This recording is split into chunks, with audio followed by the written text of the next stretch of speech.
Di Yaman, hiduplah seorang pemuda yang bernama Uwais Al-Qarni yang berpenyakit sopa. Karena penyakit itu, tubuhnya menjadi belang-belang. Walaupun cacat, namun ia adalah pemuda yang saleh dan sangat berbakti kepada ibunya, seorang perempuan wanita tua yang lumpuh. Uwais senantiasa merawat dan memenuhi semua permintaan ibunya. Hanya satu permintaan yang sulit ia kabulkan. "Anakku, mungkin ibu tak lama lagi akan bersamamu. Cobalah ikhtiarkan agar ibu dapat mengerjakan haji," pinta sang ibu. Mendengar ucapan sang ibu, Uwais termenung. Berjalan ke Mekah sangatlah jauh, melewati padang tandus yang panas. Orang-orang biasanya menggunakan unta dan membawa banyak perbekalan. Lantas, bagaimana hal itu dilakukan Uwais yang sangat miskin dan tidak memiliki kendaraan? Uwais terus berpikir mencari jalan keluar. Kemudian dibelilah seekor anak lembu. Kira-kira untuk apa anak lembu itu? Tidak mungkin pergi haji naik lembu. Uwais membuatkan kandang di puncak bukit. Setiap pagi ia bolak-balik menggendong anak lembu itu naik turun bukit. Uwais gila, kata orang-orang yang melihat tingkah laku Uwais. Ya, banyak orang yang menganggap aneh apa yang dilakukannya tersebut. Tak pernah ada hari yang terlewatkan ia menggendong lembu naik turun bukit. Makin hari anak lembu itu makin besar, dan makin besar pula lah tenaga yang diperlukan Uwais. Tetapi karena latihan tiap hari, anak lembu yang membesar itu tak terasa lagi. Setelah 8 tahun berlalu, sampailah pada musim haji. Lembu Uwais telah mencapai 100 kg. Begitu juga otot Uwais yang makin kuat. Ia menjadi bertenaga untuk mengangkat barang. Tahukah sekarang orang-orang apa maksud Uwais menggendong lembu setiap hari? Ternyata ia sedang latihan untuk menggendong ibunya. Uwais menggendong ibunya berjalan kaki dari Yaman ke Mekah. Subhanallah, alangkah besar cinta Uwais pada ibunya. Ia rela menempuh perjalanan jauh dan sulit demi memenuhi keinginan ibunya. Uwais berjalan tegap menggendong ibunya wukuf di Ka'bah. Ibunya terharu dan bercucuran air mata telah melihat Baitullah. Di hadapan Ka'bah, ibu dan anak itu berdoa, "Ya Allah, ampuni semua dosa ibu," kata Uwais. "Bagaimana dengan dosamu?" tanya sang ibu keheranan. Uwais menjawab, "Dengan terampuninya dosa ibu, maka ibu akan masuk surga. Cukuplah ridho dari ibu yang akan membawakanku ke surga." Itulah keinginan Uwais yang tulus dan penuh cinta. Allah subhanahu wa ta'ala pun memberikan karunia untuknya. Uwais seketika itu juga sembuh dari penyakit sopaknya. Hanya tertinggal bulatan putih di tengkuknya. Tahukah kalian apa hikmah dari bulatan disisakan di tengkuknya Uwais? Itulah tanda untuk Umar bin Khattab dan Ali bin Abi Thalib, dua sahabat Rasulullah, untuk mengenali Uwais. Beliau berdua sengaja mencari di sekitar Ka'bah karena Rasulullah berpesan, "Di zaman kamu nanti akan lahir seorang manusia yang doanya sangat makbul. Kalian berdua pergilah cari dia. Dia akan datang dari arah Yaman. Dia dibesarkan di Yaman." Setelah menempuh perjalanan jauh, akhirnya Uwais Al-Qarni sampai juga di kota Madinah. Segera ia mencari rumah Nabi Muhammad.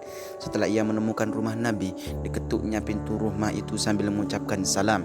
Keluarlah seseorang, saya membalas salamnya. Segera saja Uwais Al-Qarni menanyakan Nabi yang ingin sangat dijumpainya.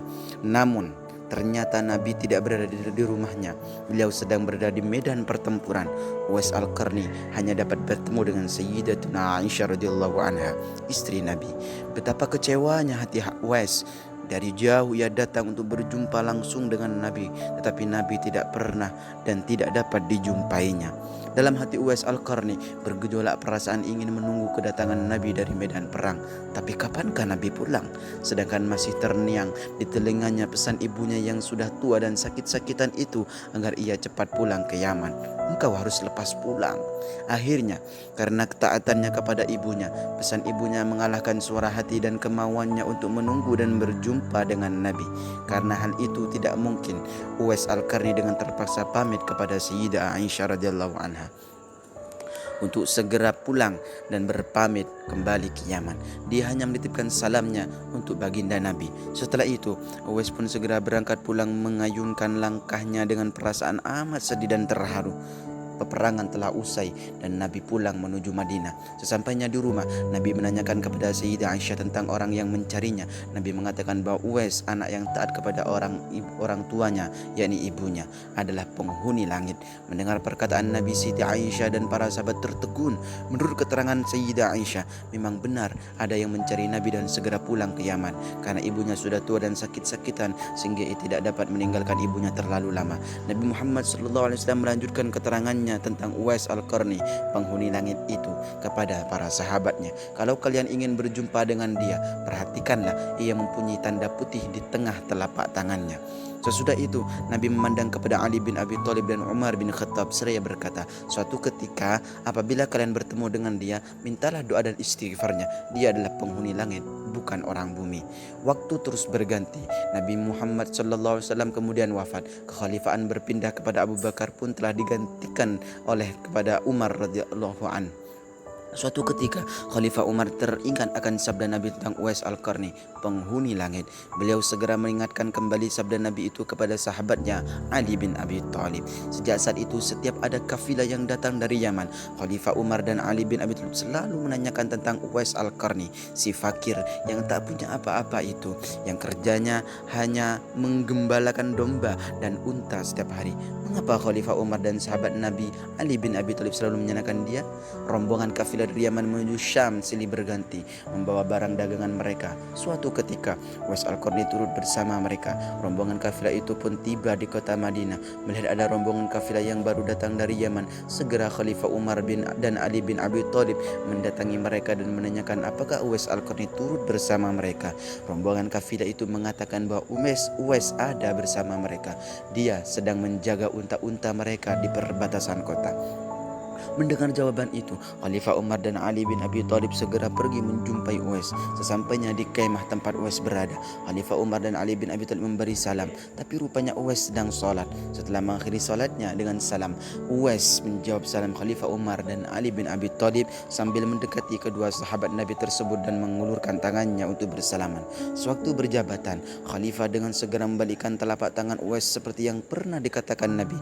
Memang benar, tampaklah tanda putih di telapak tangan Uwais Al-Qarni. Wajah Uwais nampak bercahaya.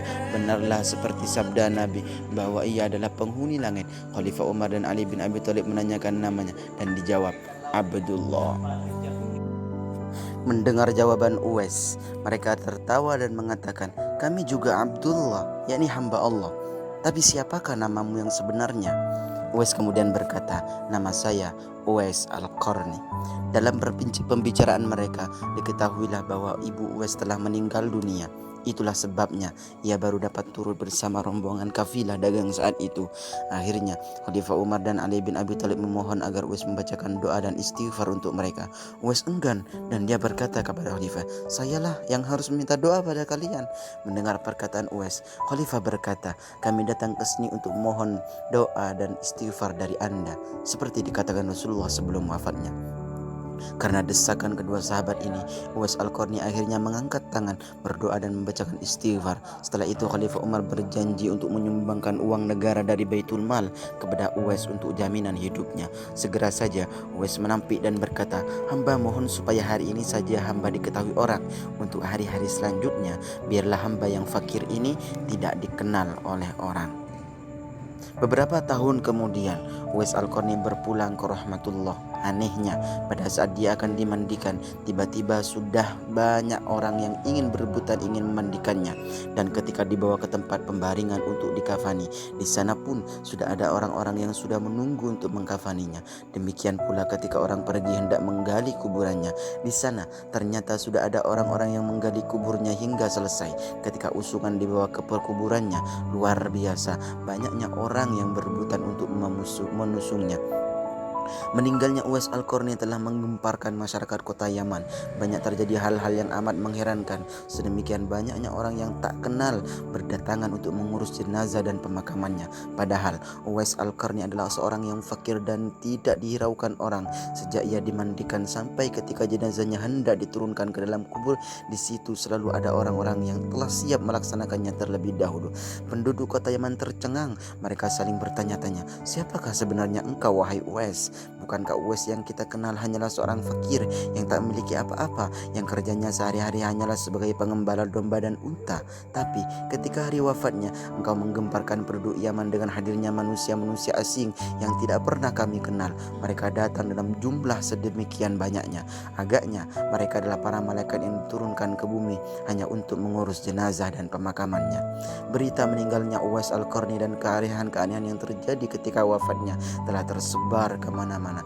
Baru saat itulah penduduk Yaman mengetahuinya siapa sebenarnya Uwais Al-Qarni.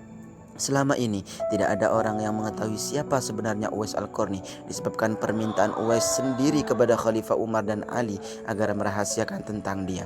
Barulah di hari wafatnya mereka mendengar sebagaimana yang telah disabdakan oleh Nabi bahwa Uwais Al-Qarni adalah penghuni langit.